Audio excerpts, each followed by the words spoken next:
Chapitre 2. Les entrailles de l'enfer. Dans les profondeurs de la terre, les entrailles de l'enfer bouillonnaient d'une fureur implacable et insatiable. Les flammes rugissaient comme des bêtes vivantes. Leurs langues de feu léchèrent la roche déchiquetée et noircie, projetant des ombres sauvages et vacillantes qui dansaient comme des âmes tourmentées. Le sol même palpitait de chaleur, se fissurait et fondait, suintant de rivières de feu liquide qui se frayaient un chemin à travers l'abîme. L'air était chargé de la puanteur âcre du soufre et des échos de gémissements angoissés, leur douleur étant tissée dans le tissu même de l'étendue infernale. L'obscurité se profilait dans les espaces entre les flammes, non pas l'absence de lumière, mais un vide dévorant et suffocant, pressant les damnés comme une main invisible. C'était un lieu de tourment sans fin, où le temps n'avait plus de sens, et où le désespoir s'accrochait à l'air comme un brouillard étouffant, s'enroulant autour de tout Lucifer, imposant et menaçant, faisait les 100 pas, les mouvements agités. Soudain, il rejeta la tête en arrière et poussa un rugissement déchirant, sa voix se répercutant dans l'abîme. Il ouvrit la main, la scruta, et l'image d'Anne et de sa voisine, en train de rire, apparut. Il vit Anne poser la main sur son ventre de femme enceinte. Sa joie était évidente. La main de Lucifer se serra en un point, et il laissa échapper un gémissement guttural, sa rage étant palpable. Plus tard, dans sa modeste maison, Anne est assise près de la fenêtre, ses doigts cousant habilement un délicat vêtement pour bébé.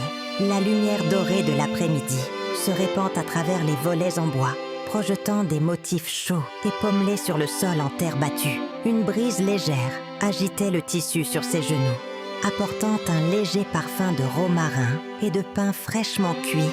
Le bourdonnement tranquille de la vie du village s'échappait de l'extérieur, des voix lointaines, le bêlement occasionnel d'une chèvre. Mais à l'intérieur de ces murs, tout était calme, un sanctuaire de dévotion silencieuse. Puis, sans crier gare, l'air changea. La chaleur disparut de la pièce, remplacée par un froid artificiel qui lui piqua la peau. La douce lumière s'estompa, comme si le soleil lui-même reculait. Un poids s'installa sur sa poitrine, épais et suffocant. La lampe à huile vacillante tremblait, sa flamme diminuait, tandis qu'une obscurité plus riche que l'ombre s'accumulait dans le coin le plus éloigné. Et puis, il était là. Lucifer émergea, sa présence déformant l'espace autour de lui, une figure d'une terrible beauté et d'un effroi dévorant. Ses yeux, tels des braises fumantes, la fixaient, et bien que son visage à ses têtes sculpté avec la perfection d'un ange, il était entaché par quelque chose de plus profond, une rage ancienne, un chagrin transformé en quelque chose de cruel.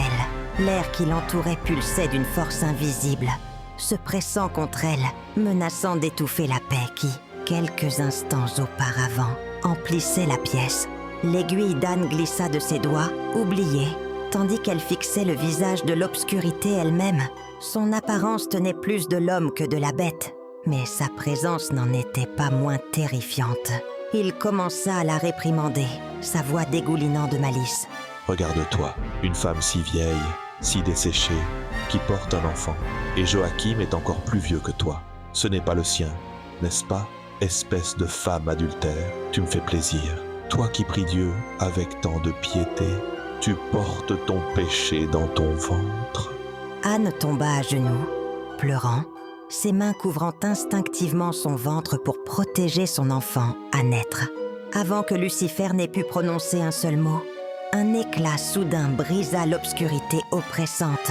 En un instant, 2 êtres célestes descendirent, leur présence illuminant la pièce d'un éclat qui défiait les ténèbres, qui s'échappait de la forme de l'ange déchu.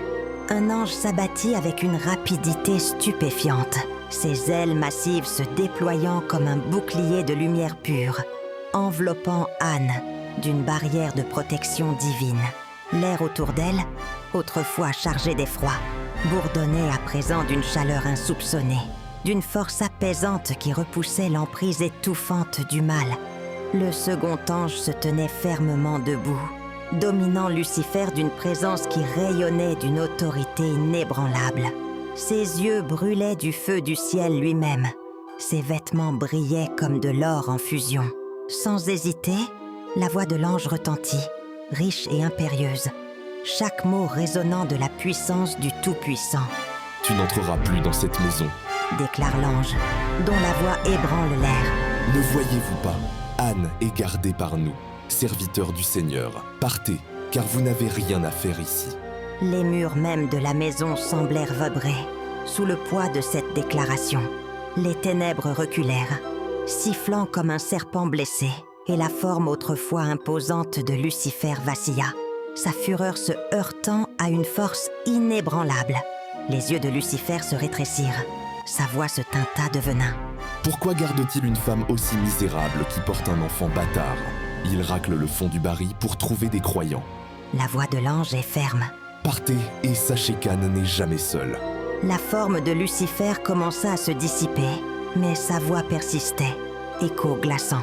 Et je regarde toujours.